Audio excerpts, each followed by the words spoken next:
Bapak Ibu, saya diminta berbicara tentang aku dan kau berjalan bersama. Bapak Ibu, sebelum datang kemari saya punya musibah. Kemarin, jarak antara tebing tinggi sampai dengan Kuala Namu itu kurang lebih 50 sekian kilo. Lalu sampai bandara, saya lupa bawa dompet. Saya tidak takut nggak bawa uang karena pastur itu terjamin oleh pastur di Jawa ya, nggak tahu di Makassar. Karena saya kalau di Jawa itu makan di rumah makan belum pernah bayar sendiri, selalu ditraktir. Pokoknya melihat wajah saya, ya itu tadi wajah kasihan. Lalu sampai bandara saya panik karena 1 jam lagi boarding. Saya kalau kembali ke paroki nggak mungkin. Lalu saya telepon pastor sesama. Dan tidak tahu kenapa biasanya kunci kamar saya taruh. Kok dibawa oleh saya. Lalu saya berkata, bongkar kamar saya. Toh saya tidak menaruh wanita di sana. Kecuali foto wanita. Bunda Maria coy. Tolong punya otak yang lurus-lurus sedikit. Lalu cepat mereka bongkar kamar saya. Dan akhirnya 5 menit sebelum pemberangkatan saya baru dapat tiket itu. Dan dengan wajah yang penuh belas kasih saya, Mbak, tolong Mbak, Mbak, Yusuf, sana Pak, cepet-cepet gitu ya. Akhirnya saya masuk. Dan apa yang mau saya katakan? Bayangkan, kalau saya sendirian, saya pasti terlambat dan harus beli tiket lagi ke Makassar. Jadi ke Makassar itu bukannya dapat kantau, malah habis duit gitu ya. Jadi di sana saya perlihatkan tidak ada. Ini kok bahan saya tidak ada di sini ya? Kenapa wajah saya terus? Saya tidak suka dengan wajah yang seperti itu. Bahannya. Jadi saya mau memperlihatkan bagaimana saya itu membutuhkan orang lain dan dibutuhkan oleh orang lain. Saya tidak pernah bisa sendirian. Menarik. Ada seorang spiritualis yang berkata, kalau Anda punya masalah, bicara dengan orang lain, punya kesedihan, bicara dengan orang lain, kesedihan itu berat atau menjadi ringan? Itu lihat. Tapi kalau Anda punya sukacita, kegembiraan, dibagikan pada orang lain, apakah sukacitanya hilang atau makin bertambah? Itu hebat.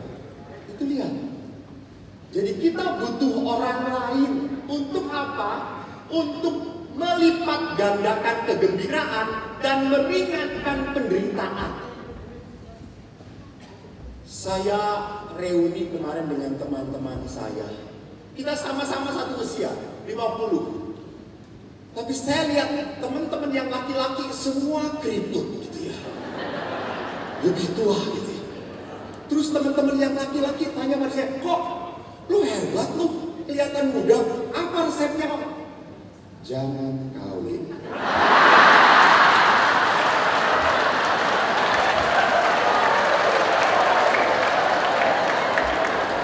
Lihat Romo Camillus wajahnya, baby face.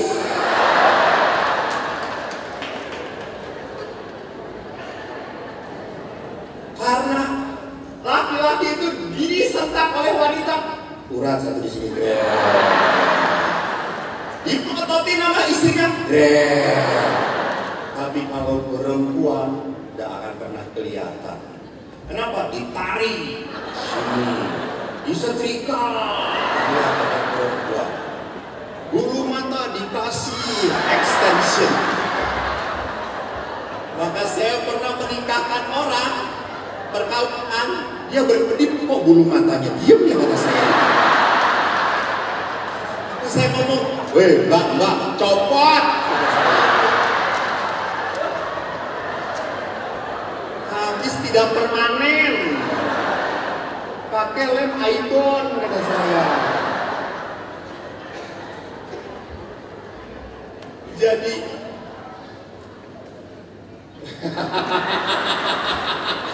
ibu-ibu di depan langsung gini. Maaf bu, ibu mau tanding seperti ini saya sudah tidak nyetrum lagi.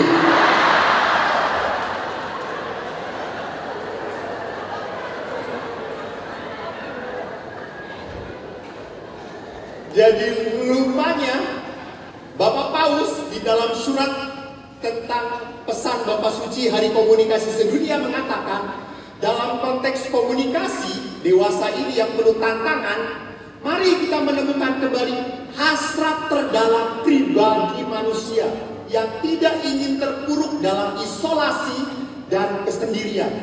Tidak ada manusia yang mau sendirian, dan ingin bareng. Apakah orang yang senang di gadget, apakah itu adalah orang sendirian? Tidak. Dia update status.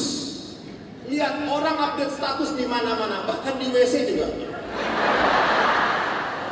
Wajah saya sedang penuh kelegaan.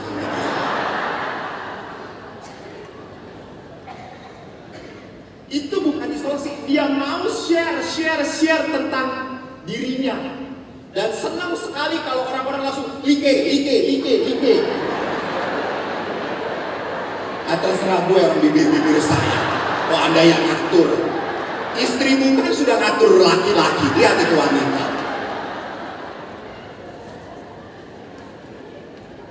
Jadi siapapun orangnya tidak pernah mau bisa sendiri. Tidak. Imam pun sama. Harus dalam komunitas. Kami hidup bersama. Maka para pastor itu maaf di sini banyak pastor ya. Gak peduli. Lanjut.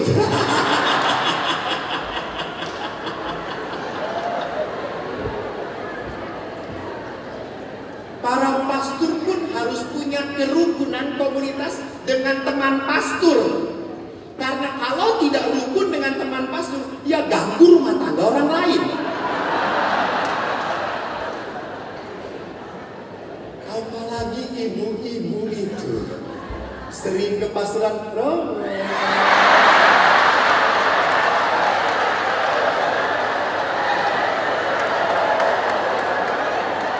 Sudah makan Romo?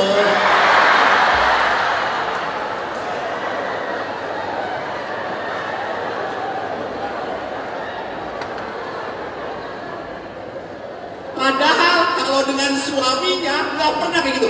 Makan.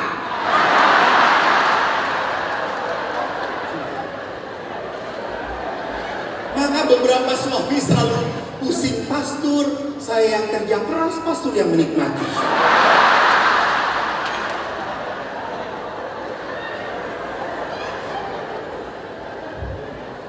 Tapi Bapak Ibu, kenapa para pastor bisa memikat hati wanita? Nah, ini dia. Saya belajar dari pastor senior saya. Anda tahu, saya hidup dengan satu pastor yang usianya sudah 88 tahun. Waktu itu, beliau meninggal 92. 88 tahun, tetap di biara, tapi tetap umat itu datang nganterin makanan. Cukio, gitu ya, babi kecap, gitu. Lalu saya ingin tahu apa sih kehebatan pastor ini. Dia misa aja udah gak jelas. Yang bisa gak jelas pembukaan udah berkat penutup gitu ya. Habis doa syukur agung, salam pembuka lagi gitu ya. Jadi kalau misa error, tetapi umat masih nganterin makanan, itu berarti kan hebat. Lalu saya lihat ada tiba-tiba ada satu tamu bawa makanan ayam kodok. Anda tahu ayam kodok? Ya bawa. Lalu si pastor ini saya lihat dari belakang. Saya lihat ibu-ibunya maaf. Saya adalah pastor yang jujur apa adanya.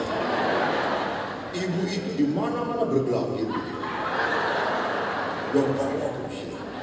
Lalu si pastor, ibu, langsing sekarang. Romo, bisa aja.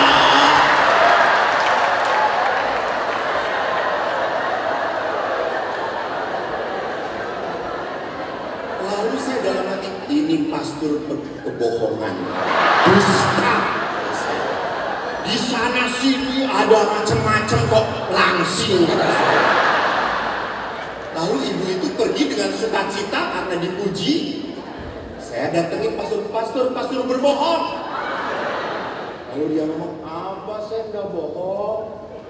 Tadi pastor ibu-ibu datang bawa makanan, karena bawa makanan langsung dipuji. Aduh ibu langsing. Lalu pastor, ya saya jujur. Mana jujur ibu itu sebesar apa lihat? Papan pintu aja kalah. Lalu pastor itu berkata, kok kamu tidak tahu? Saya waktu ngomong, saya copot kacamata saya.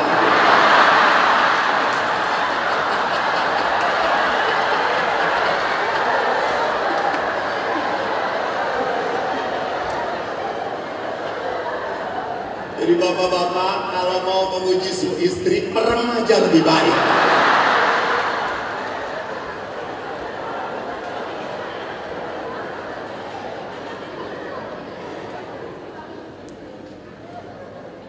Jadi perhatikan apa yang saya katakan, bahwa orang itu membutuhkan hubungan dengan yang lainnya, butuh pengakuan. Bapak Ibu lihat kalau mau kondangan, istri itu coba pulang, perhatikan Bapak Ibu, baju mana, istri apa suami yang lebih banyak? Istri macam-macam. Dari yang ada buntutnya lah, ada sayapnya lah. Dan perempuan itu kalau mau kondangan lama banget, semua ditempelin. Suami baju tetap sama, batik lagi.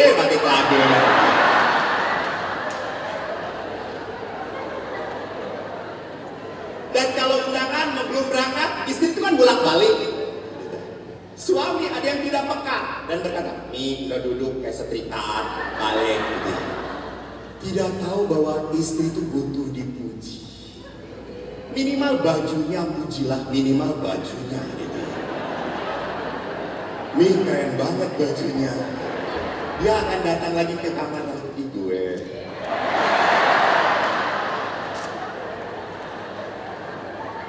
Butuh orang lain yang mengakui keberadaannya. Jadi di situ dikatakan bahwa orang tidak pernah bisa sendirian. Maka lihat di dalam surat Amoris Laetitia, Bapak Paulus mengatakan, sayangnya kita sering kali memperlakukan relasi yang afektif, yang harusnya penuh hati, seperti kita memperlakukan barang. Semua bisa dibuang, setiap orang bisa memakai, lalu buang, mengambil, rusak, manfaatkan, diperes, lalu selamat tinggal. Apa maksudnya? Perhatikan. Saya pernah ada seorang perempuan, ibu-ibu. Ibu-ibu kan kalau dengan pastor tidak tahan, selalu konsultasi. Kalau selalu laporan, tapi kalau bapak-bapak dengan pastor paling kali cuma sudah Romo, sudah.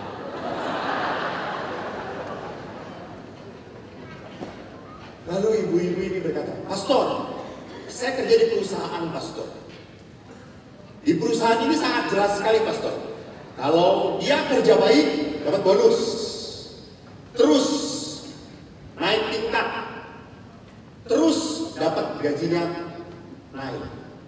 Nah pastor, sebetulnya kalau rumah tangga diatur seperti perusahaan, beres ya pastor. Terus saya tanya, maksudnya apa Bu? Yaitu kalau suami udah gak bisa apa-apa, turun derajat. Suami makin botak, makin turun derajatnya. Jadi lihat, dia mau memperlakukan pasangannya sesuai dengan fungsinya. Tidak bisa. Karena perkawinan itu bukan semata-mata fungsional. Perkawinan itu sebuah panggilan. sebuah anugerah berkat. Jadi tidak bisa kita memperlakukan pasangan fungsinya bagus atau tidak. Tidak bisa. Juga sama. Maaf. Kadang-kadang ada orang tua yang mempunyai anak-anaknya butuh perhatian khusus, entah itu autis, entah itu cacat. Banyak orang tua yang malu, tidak mau mempertemukan atau memperkenalkan anaknya. Aib. Sebelum saya berangkat ke sini, saya mengunjungi seorang anak yang kena hidrosefalus. Dan anak ini hanya diam begini. Miskin, maka kami membawa sumbangan dari paroki. Dan ibunya bahagia sekali karena ketemu dengan artis YouTube. Yang tidak suka silahkan keluar.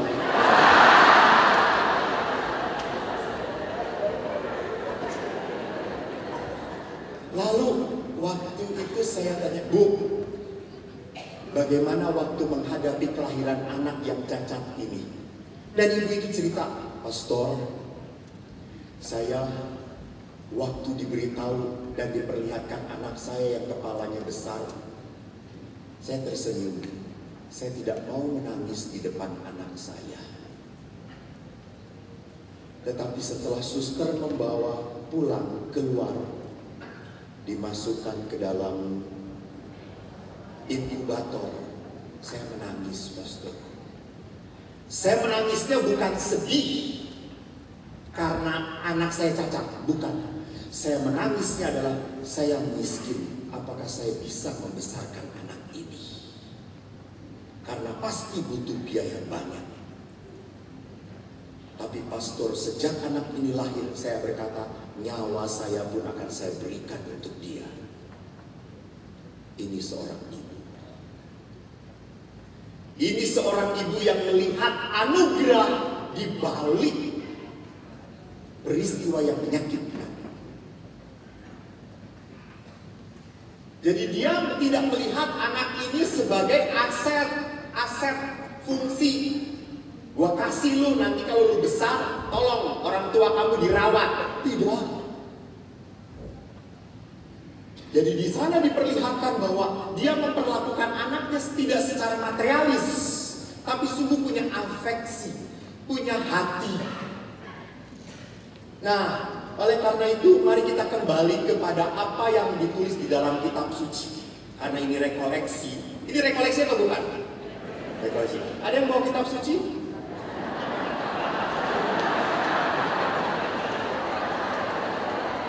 Bertobatlah.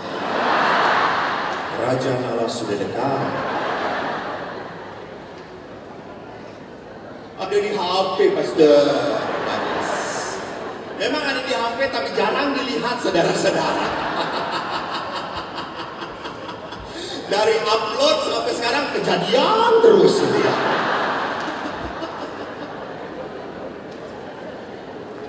Baik. Saya juga kadang-kadang suka sedih kalau disuruh memberi rekoleksi umat itu sedih. Kenapa? Belum tentu gue udah rekoleksi habis-habisan kayak gini, pulang-pulang tobat.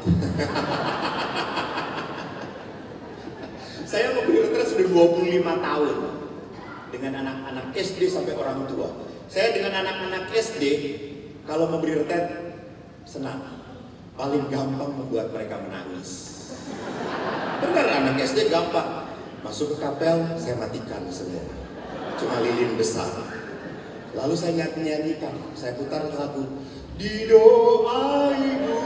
Langsung anak-anak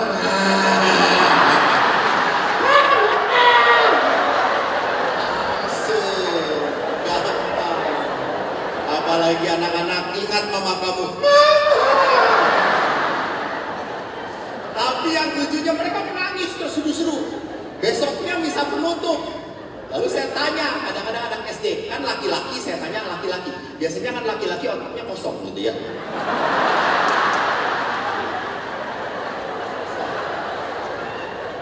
Saya tanya, nah, kenapa malam kamu menangis? Pastor lihat kamu menangis. Oh, pastor saya menangis karena dia menangis, saya juga jadi menangis. Oh, menangis kok solider kata saya. Tapi kalau perempuan saya tanya, nah, apa kamu menangis? Oh, pastor saya menangis karena saya ingat mama, pastor. Wow, keren. Jadi kamu ingat dengan mama kamu yang baik? Betul, pastor. Saya sering bersalah, pastor. Sering membuat mama jengkel, pastor. Bagus. Kalau begitu, pulang minta maaf. Bapak Ibu tahu reaksi anak-anak?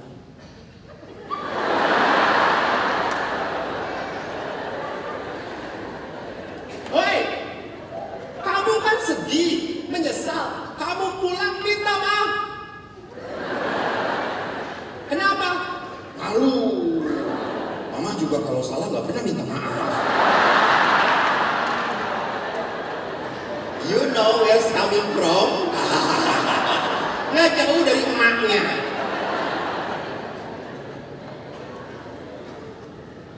Maka sekarang mari kita lihat apa yang tertulis di dalam kitab Kejadian. Yang tidak bisa di belakang. Di belakang, maaf ya, kalau Anda tidak bisa melihat, Anda bayarnya setengah sih.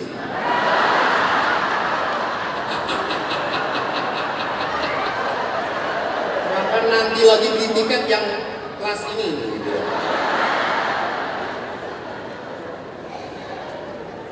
Kejadian bab 2 ayat 18 sampai 25. Tuhan Allah berfirman, tidak baik kalau manusia itu seorang diri saja. Aku akan menjadikan penolong baginya yang sepadan dengan dia. Lalu Tuhan Allah membentuk dari tanah segala binatang hutan dan segala burung di udara. Dibawanyalah semuanya kepada manusia itu untuk memperlihatkan bagaimana ia menamainya. Dan seperti nama yang diberikan manusia itu kepada tiap-tiap makhluk yang hidup, demikianlah nanti nama makhluk itu. Manusia itu memberi nama kepada segala ternak, kepada burung di udara, dan kepada segala binatang hutan. Tetapi baginya sendiri, ia tidak menjumpai penolong yang sepadan dengan dia. Lalu Tuhan Allah membuat manusia itu tidur nyenyak. Ketika ia tidur, Tuhan Allah mengambil salah satu rusuk daripadanya, lalu menutup tempat itu dengan daging. Dan dari rusuk yang diambil Tuhan Allah dari manusia itu, dibangunnyalah seorang perempuan, lalu dibawanya kepada manusia itu. Lalu berkatalah manusia itu, inilah dia, tulang dari tulangku dan daging dari dagingku. Ia akan dinamai perempuan, sebab ia diambil dari laki-laki. Sebab itu seorang laki-laki akan meninggalkan ayahnya dan ibunya dan bersatu dengan istrinya, sehingga keduanya menjadi satu daging. Mereka keduanya telanjang, manusia dan istrinya, tetapi mereka tidak merasa malu. Demikianlah sabda Tuhan. Syukur kepada Allah. Bapak Paus Fransiskus memberi komentar di dalam Amoris Laetitia. Dia memberi komentar seperti ini. Saya harus mendekat ya. Pertama-tama komentar Bapak Paus, kita melihat laki-laki yang sangat ingin mencari penolong yang sepadan baginya, yang mampu mengusir kesendiriannya yang menggelisahkannya, dan yang tidak dapat ditenangkan oleh kedekatan dengan binatang-binatang dan seluruh ciptaan. Jadi lihat, manusia itu tidak sederajat dengan hewan piaraan. Walaupun kadang-kadang sekarang itu manusia suka aneh. Punya anjing, makan sama anjing, suapan dengan anjing, tidur dengan anjing. Ya suami terusir, tidur dengan pembantu. Just kidding. Tolong disensor sedikit ya. Jadi seringkali memperlakukan hewan piaraan lebih mulia daripada pasangannya. Disayang-sayang. Sampai ada sebuah cerita di Australia, lucu sekali. Teman saya tugas di Australia, lalu dia kalau siang kan ada take nap, tidur siang, meditasi di atas ranjang. Sekitar jam 2 siang, tiba-tiba jam 2 siang, ada tante-tante datang ke pastoran, ngebel. Anda tahu tuh tante-tante, kalau ngebel seperti sarang klakson.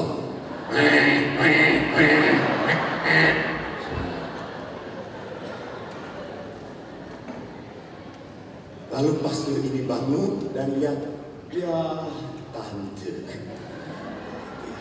Tapi karena dia pasti kalau tidak dikunjungi ngebel terus, datanglah pastor itu. Dia bukakan, halo tante. Pastor, tolong pastor, ada apa? Tolong doakan pastor. Pastor itu oke. Apa siapa? Tante siapa? Anjing saya pastor.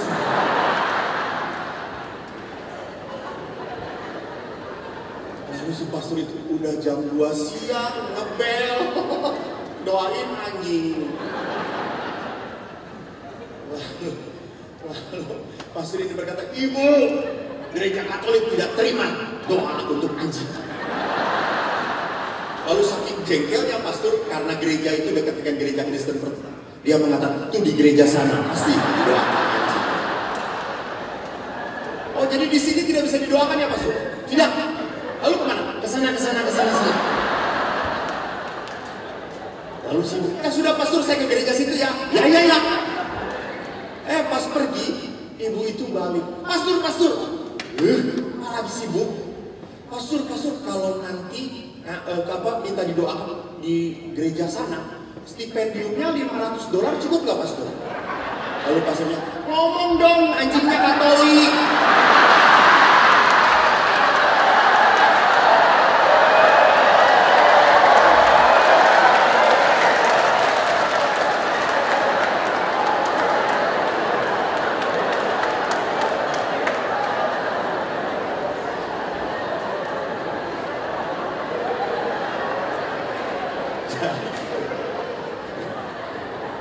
Rupanya kalau Katolik dan stipendiumnya bisa oke-oke lagi.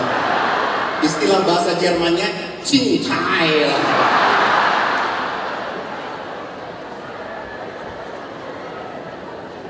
Cincai, lai. Cian, lai.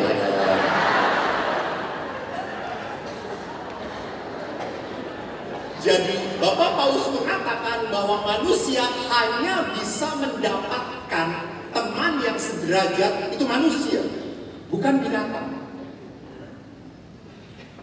Nah, sekarang mari kita lihat, ini pindah-pindah pusing. Baru rekoleksi sekarang sini dibuat pening. Tadi di sana, sekarang di sini.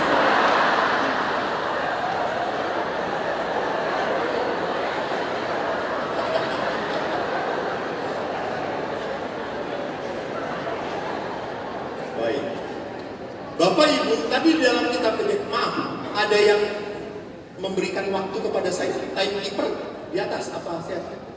Tolong nanti saya diberitahu berapa menit lagi ya.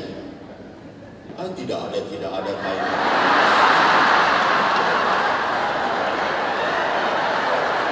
Ibu ke belakang aja Bu semua.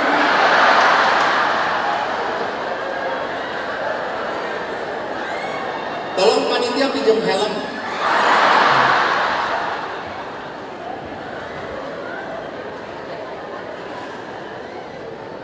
Di dalam kitab Kejadian dikatakan tidak baik kalau manusia itu seorang diri saja.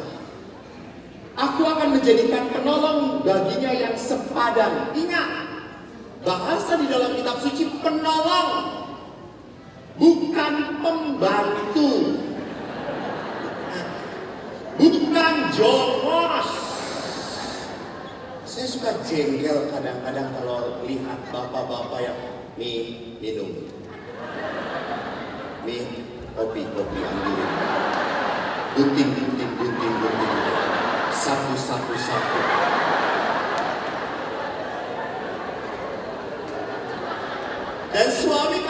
kopi. Pak, kopi enak. Mau minum kopi? Di sana? Bu, besok ngomong Pak nih.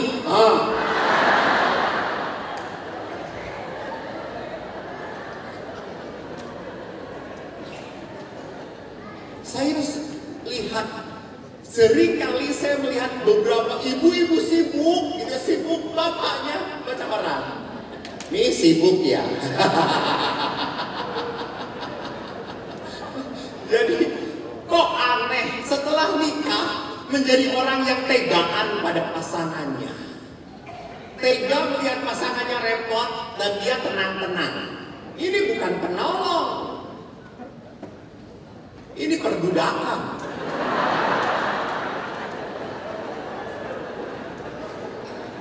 Dan dikatakan tidak hanya penolong. Saya membaca di dalam kamus umum, dikatakan bagus sekali tentang penolong itu. Dikatakan bahwa penolong itu membantu untuk mencapai sesuatu, membantu untuk mencapai sesuatu. Jadi tidak setiap saat. Dan dikatakan bahwa wanita itu adalah penolong yang sepadan, sederajat. Tidak sama, tidak. Wanita dengan laki-laki beda banget. Memang beda. Udah itu aja ceramah. Kan suka emosi loh gitu. Nanti amplopnya kasih ibu lah.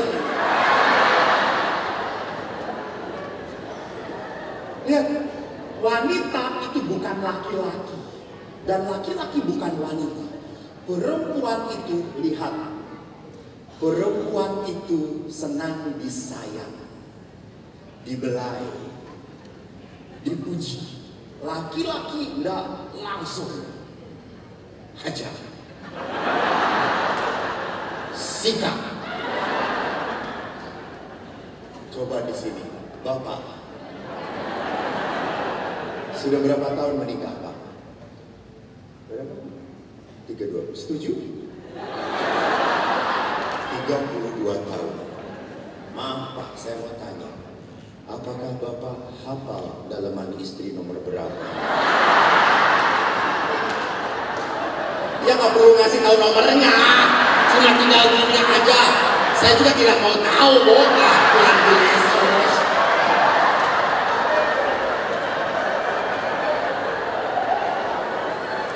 Ibu langsung, jangan kasih tahu Pak, jangan kasih tahu, jangan kasih tahu.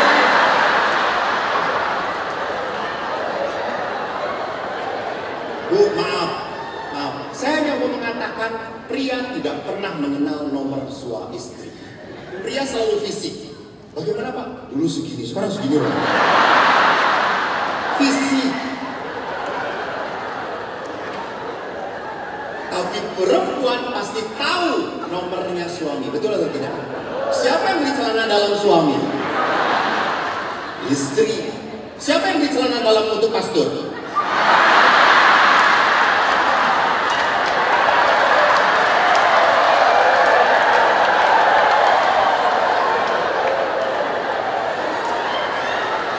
Ibu yang di depan ini angkat jari.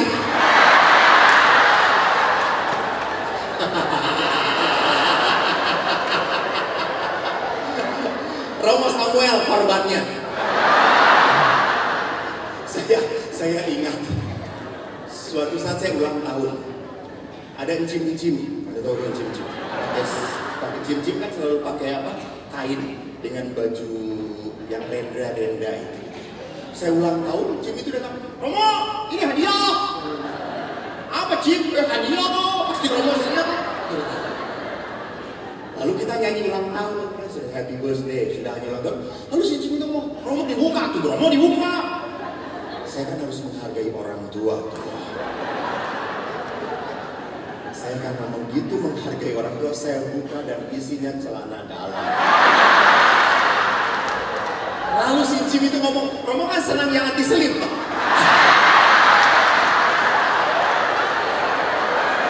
Dan bapak yang terkasih nomornya percis nomor gue. Sampai saya tanya, Cin, kok tahu nomor saya? Aduh gitu, 3 hari yang lalu saya ke pasturan cari mana punya Mas Eko.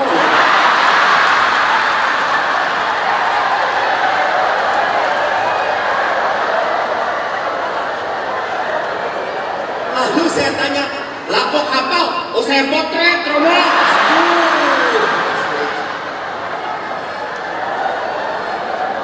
Lalu saya ngomong, Cin tolong jangan dijadikan PP ya. Ini lihat, wanita dengan pria beda. Pria itu keras, gagah. Wanita itu lembut tapi kuat. Wanita itu kalau dikatakan tidak, jangan harap pergi. Nah, ngotot. Kalau pria enggak, oh ya sudah.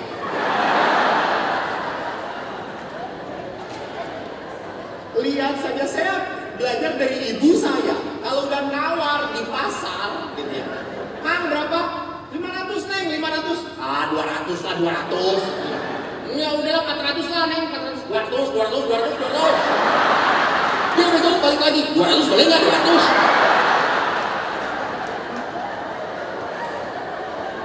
Jadi si mamnya tuh ngasih bukan karena dapat untung, tapi takut dibunuh oleh ibu saya. Ya udah neng, ambil lah gitu ya. Tapi jangan kesini lagi ya neng ya gitu ya. Kata bangkrut kata dia. Dia wanita itu tangguh, kuat, ulet. Berapa banyak kasus beberapa bapak-bapak sudah tidak bisa lagi. Udahlah putus asa. Istri yang mengatakan, ayo bisa Pak, terus. Betul atau tidak? Tepuk tangan untuk wanita.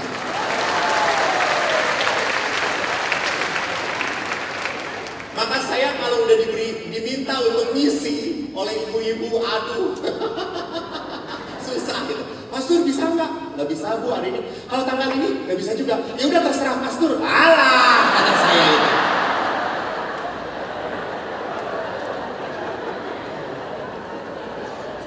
Kalau dengan bapak-bapak nggak bisa Pak, nggak bisa. Oh ya sudah Pastor. Lain waktu, amin. Tenang hatiku. Gitu ya. Itulah sebabnya Yesus di dalam perumpamaan janda yang mengetuk, perempuan, nggak ada duda yang mengetuk.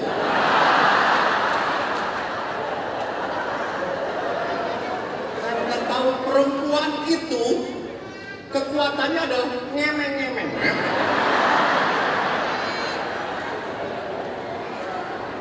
Loh, tanya pada para pastor, kalau perempuan kumpul, apakah tenang?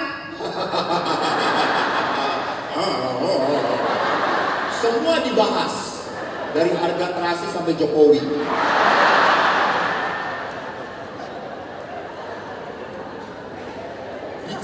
Bicara.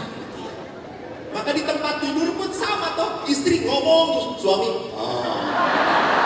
Ini ya.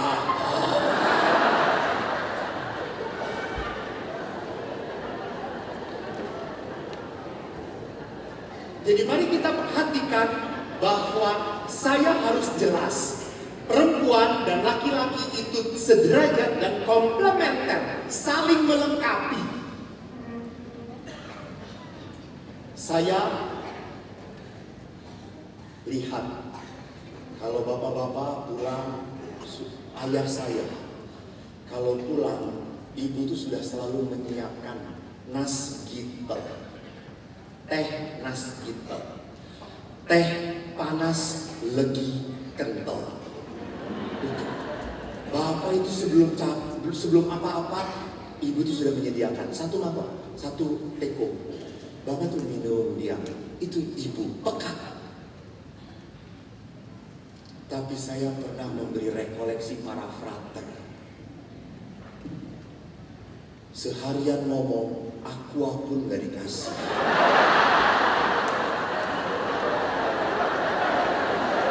Jadi saya seharian cuma nelen air liur aja. Terus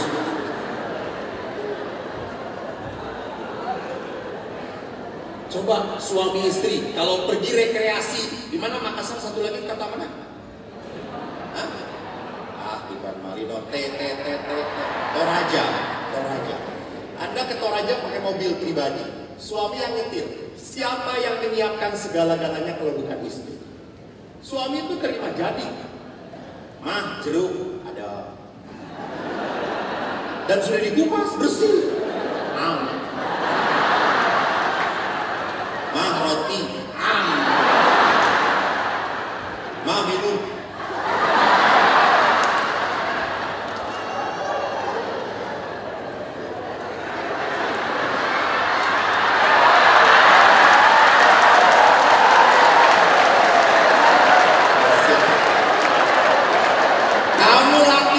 Berjenggot, bertato, wanita, ibu-ibu.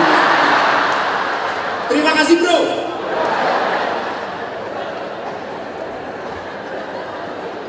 Saya mau ngomong apa tadi ya gara-gara? Lalu, yang gara-gara minum itu. Lalu saya dengan para pastor mau pergi dari Bandung ke Bali bawa mobil sendiri bersama-sama. Itu sampai tol dekat Garut, saya mau Aqua, nggak ada. Ya ampun, itu Bandung Bali, Aqua aja nggak bawa. Itu laki-laki itu terima beres. Maka perempuan yang detail, taruh sekali, itu hebatnya. Jadi Bapak Ibu lihat saja, gampang. Datang ke rumah pastoran, pegang furniturnya, debu. Coba masuk ke susteran. Kenapa? Karena susteran gak ada kerjaan tiap hari.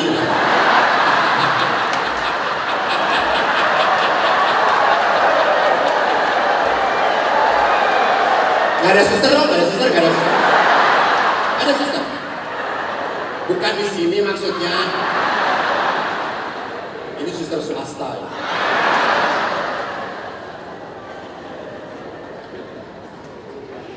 Lalu yang harus kita lihat tidak hanya penolong yang sepadan, tadi dikatakan juga bahwa wanita itu diberikan oleh Tuhan anugerah. Jadi ini kenapa sih? Jadi hakikat manusia diciptakan adalah untuk menjadi anugerah, berkat. Saya banyak memberkati orang lain, maka orang lain itu akan menjadi bahagia. Maka saya bisa melihat mana orang yang hidupnya jadi anugerah atau tidak, ukurannya gampang. Pas meninggal banyak gak yang datang. Benar. Kalau pas meninggal banyak yang datang, orang ini memang sudah menjadi anugerah indah. Banyak orang merasa kehilangan. Tapi kalau pas meninggal cuma pastor paroki yang datang, ada sesuatu. Orang ini pergi pun tidak ada orang yang merasa kehilangan. Tidak ada orang yang merasa bersedih. Karena dia tidak pernah memberi manfaat untuk orang lain. Atau lihat juga, pertanyaan saya ibu-ibu, bagi ibu-ibu yang tinggal di rumah. Kalau mendengar suara entah itu motor atau mobil suami datang, apakah perasaan Anda semakin gelisah? Ya, datang. Bahkan beberapa ibu-ibu di Bandung mengatakan, ya si borok kokok itu datang lagi.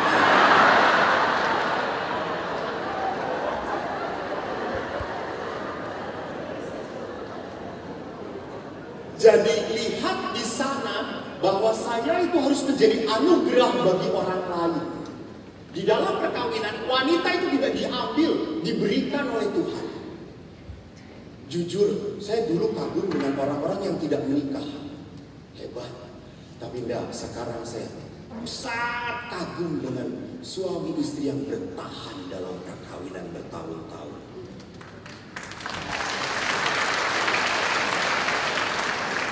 Saya hanya ngomong, kok kuatnya.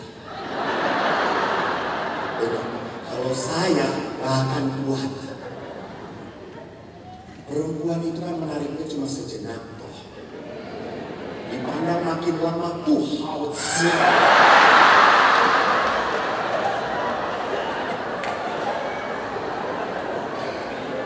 Saya pernah menikahkan orang, lalu baru 2 tahun saya tanya, Pak bagaimana istri?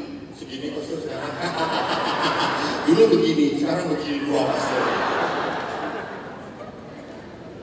Jadi lihat di sana bahwa di dalam perkawinan anugerah diberikan.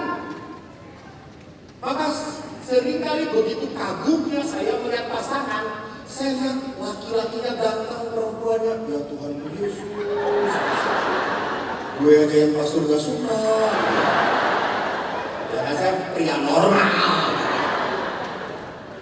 Lalu setelah si calonnya ke WC saya tanya, kamu kok bisa tertarik dengan perempuan yang seperti itu? Pastor tidak melihat yang saya lihat.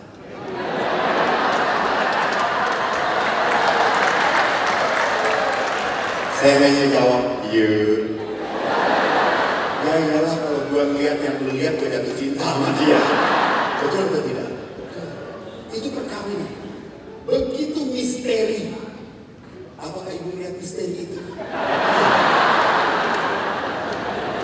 Pertanyaan saya, apakah Bapak adalah laki-laki pertama dan terakhir dalam hidup ibu? Sebelumnya tidak ada pria yang tertarik dengan ibu? Jujur. Nanti saya berhati. Tidak betul, pernah pacaran. Pernah dengan beberapa, Bapak pun demikian. Langsung, ya, saingan. Kalau ibu pelan-pelan, iya, emang gue gak laku. Tapi kenapa dengan yang ini Anda berani bertahan dan mengatakan sampai mati? Saya mau sampai mati dengan dia. Wah, ini berarti ada campur tangan Tuhan. Tuhan sungguh memberikan berkat. Bahwa kau diberkati oleh Tuhan lewat pasangan ini. Lihat. Jadi kalau engkau lari dari pasanganmu, maka berkat Allah pun, saya tidak mengatakan hilang. Emang ibu Tuhan Allah.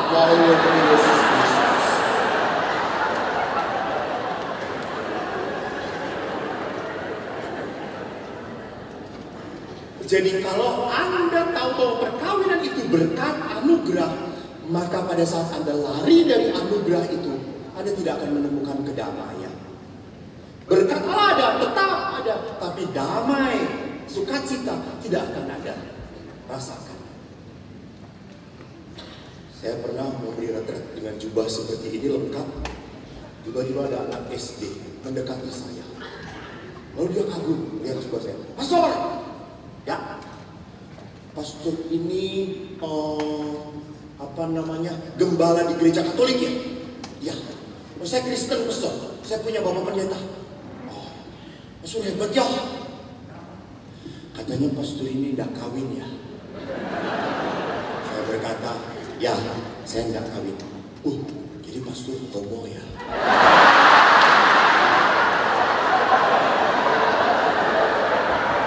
Pastor Samuel jangan tunduk, biasa aja.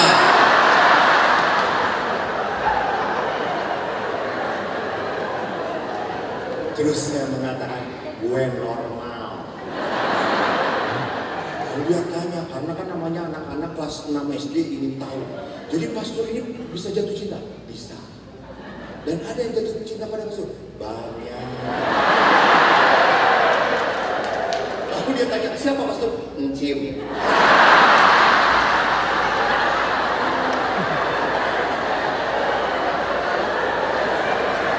Anda tahu kalau saya ceramah dimanapun cincin semuanya.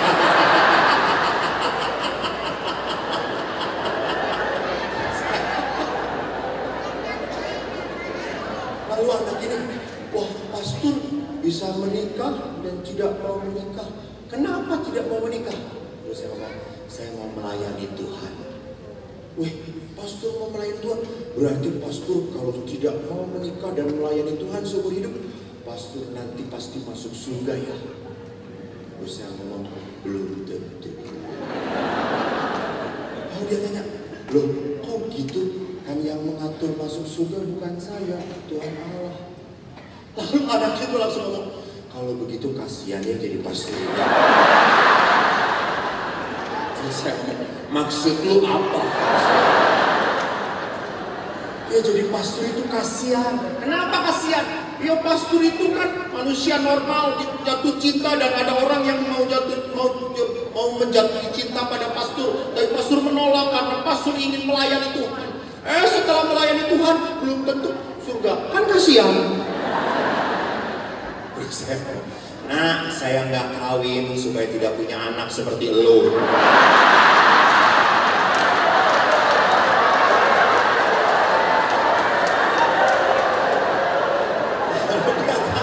Emang saya kenapa pastor? Nyebelin kata saya.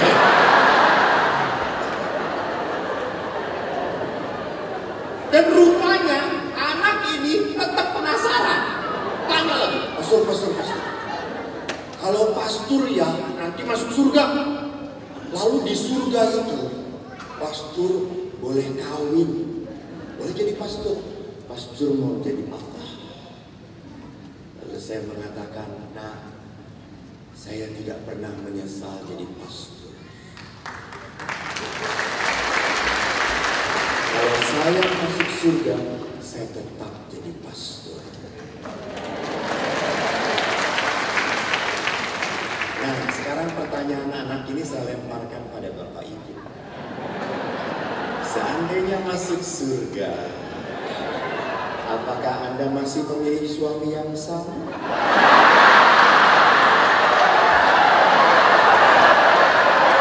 Jawab. Yudas Iskariot.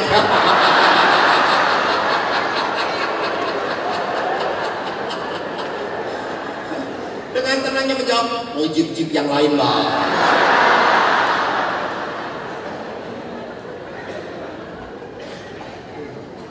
Coba sekarang yang pasangan suami istri, ayo tanya.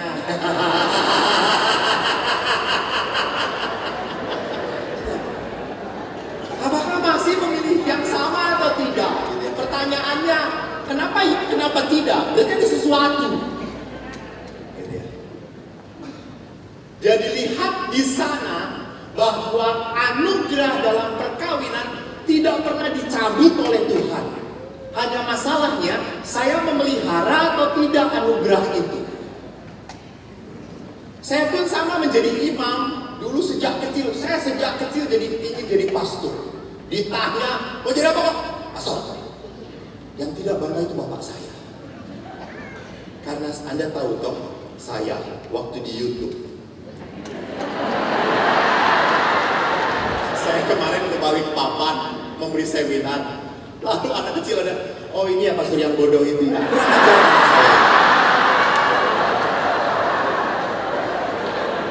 Lalu saya kan tidak mau kalah dengan anak itu. Gue bodoh tapi terkenal bro. Saya bodoh. Sampai ayah saya itu ngomong, jangan jadi pastor nanti memalukan umat Katolik. Bodoh mau jadi pastor. Dan saya mau jadi pastor. Bodoh, jangan jadi pastor. Udah jadi prodiakon. Enggak, saya mau jadi pastor. Bodoh. Lalu akhirnya saya jengkel. Biarin nanti kalau Eko sudah jadi pastor khusus untuk orang-orang bodoh. Dan Tuhan mendengar doa saya.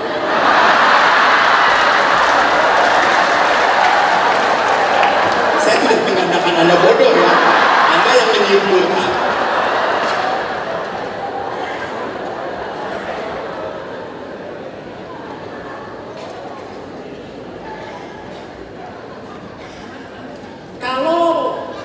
Kitab suci mengatakan seperti itu.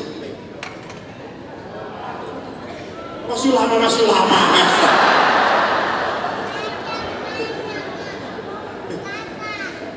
Esa udah diem.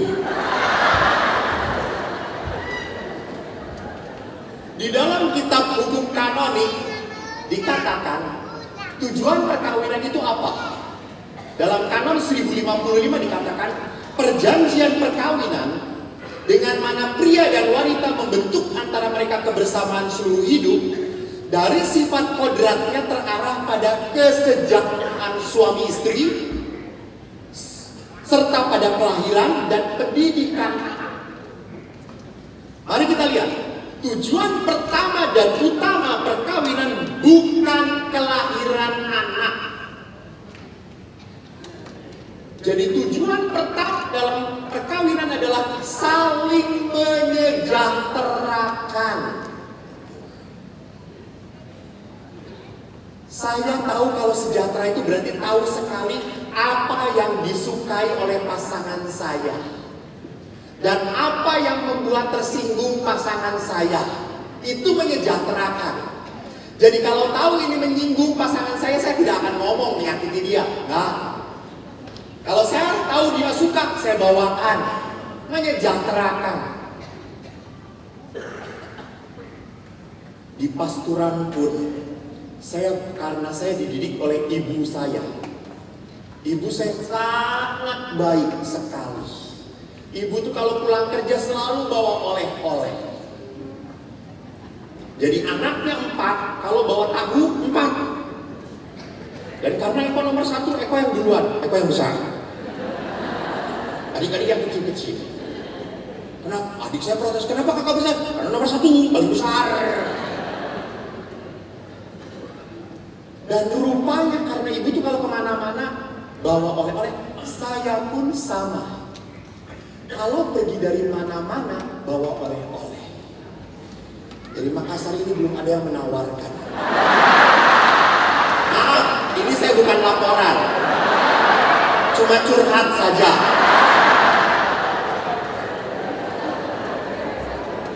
Jadi pernah suatu seminar, saya tuh kalau seminar di tengah-tengah agak jengah kalau makan. Pas di tengah-tengah ada makan. Lalu saya nggak makan. Kebetulan makannya bakso Malang. Lalu bakso makan, dan saya minum aja dengan kue sedikit. Setelah itu ibu-ibu mengatakan, ya udah dibawa saja ya pastor. Kata saya, oh ya cuma 1 sih, masa saya diarah makan sendirian, nggak mau. Oh ya sudah, berapa dong para pastor di sana? 10. Oh, ini asli 10 memang. 10 pastor? Ya. Lalu beberapa ibu, wah menyesal nawarin pastor. Dia bawakan 10 plastik bakso Malang. Kan saya seminar malam. Saya pergi kalau seminar pakai motor. Dibawa di rangsel saya, panas-panas di sini. Sampai rumah jam 11 malam. Ada tahu turun, semua sudah pada masuk kamar. Tapi saya pintar, saya gedor. Bakso. Dan semua bangun saudara-saudara. Coba kalau saya gedor, Rosario. Mereka langsung tidur.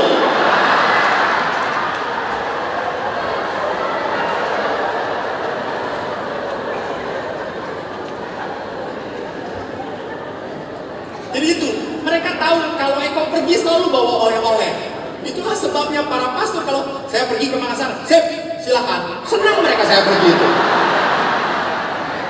Karena selalu ada, tolong dicatat panitia.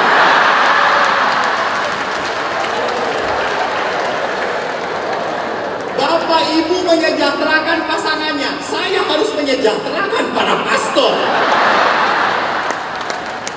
Kalau dari Makassar saya tidak bawa apa-apa, sudah tidak ada exit permit lagi, coy.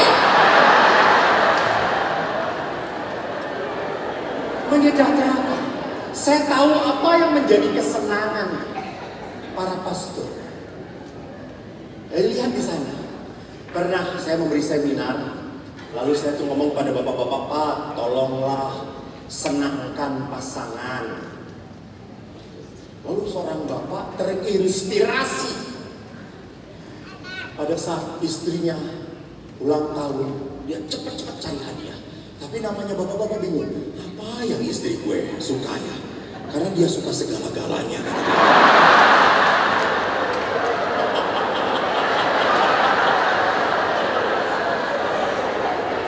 Lagi kata pastor yang paling, wah iya dia tahu, iya, gua tahu.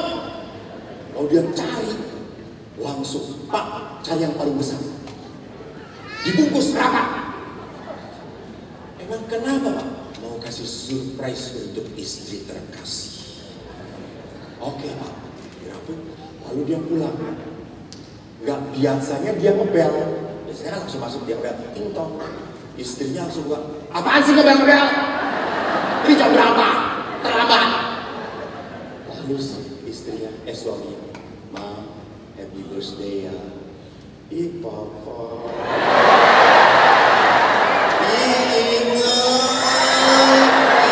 So sweet.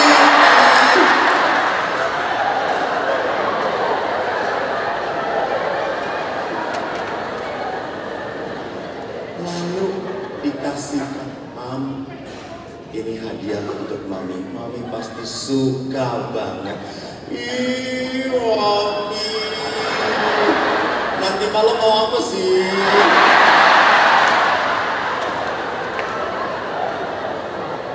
Lalu kalau perempuan kan dapat hadiah suka excited toh. Buka yakin. Beda kalau laki-laki dikasih hadiah. Ah, hadiah. Ah. Itu setahun juga gak akan dibuka-buka. Tapi kalau perempuan, buka yakin. Ya, buka. Pada saat dibuka, dia terkejut. Papi, kepala ikan. Lalu si papi yang kan Mami suka kepala ikan. Kalau Mami kalau makan kan selalu kepala ikan. Ini dengerin ya. Kalau kita makan ikan, saya kasih ke Papi badannya. Anak-anak belakangnya. Saya kan nggak ada apa-apa lagi, tinggal kepalanya. Nah sekarang gue udah ulang tahun, kepala ikan lagi. Besar lagi.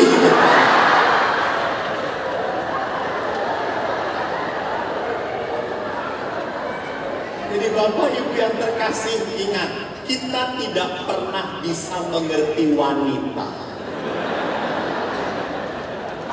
Wanita menangis belum tentu bersedih. Betul atau tidak? Betul. Mungkin juga terharu. Dan wanita tertawa belum tentu bahagia. Ini beberapa tertawaannya untuk menutupi penderitaan hidup.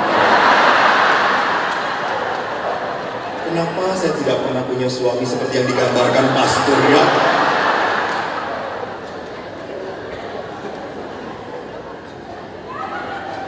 Namun Bapak Paus, saya menutup.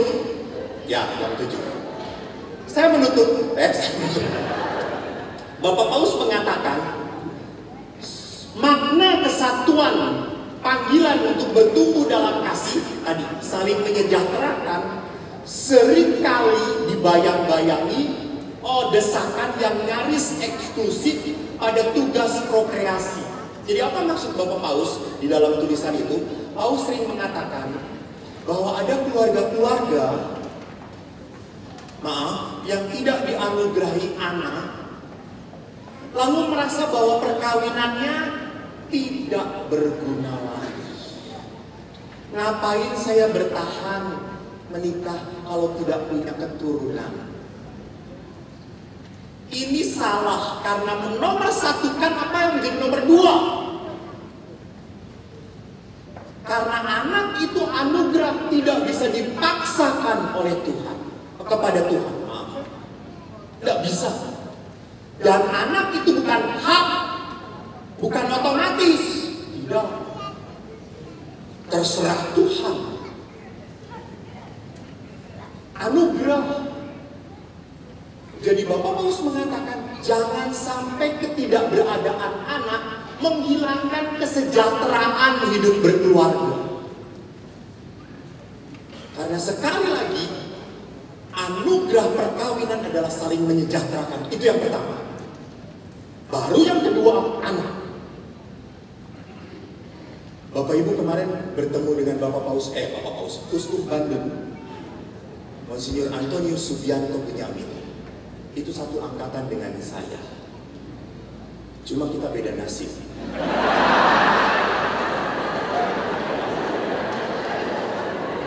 Beliau berkenan di mata Vatikan. Saya berkenan di mata Tuhan.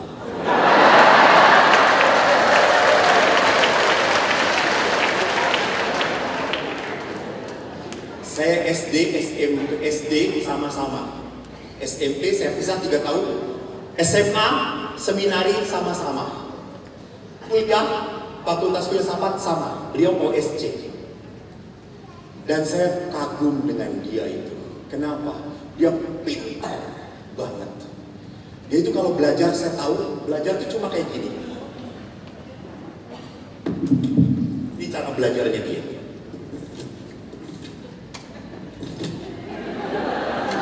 Selesai. Terus, Dan saya kan penasaran, saya ambil bukunya, saya tanya. Dan saya tanya, dia persis titik komanya pun sama. Ngomongnya, sampai saya ngomong, lu kayak mesin fotokopi ya. Lalu saya ngomong, gue cobain. Lalu saya cobain gaya dia belajar.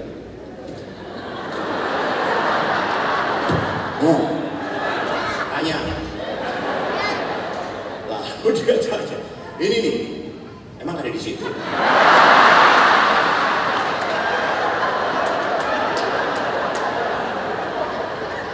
Saya kagum pintarnya. Tapi suatu saat dia pernah tanya pada saya setelah jadi uskup, kok kamu sudah pernah ke Yerusalem atau belum? Tanah suci. Terus saya berkata, sudah Monsinyur. Berapa kali kok? Beberapa kali. Saya belum pernah kok.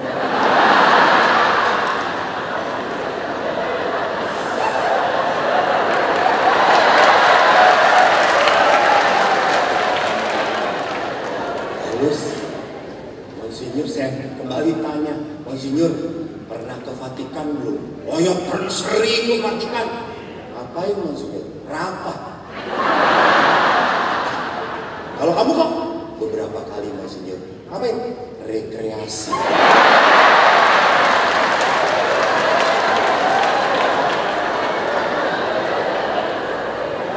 Dia boleh pinter, gue boleh lebih beruntung. Amin, Tuhan memberkati.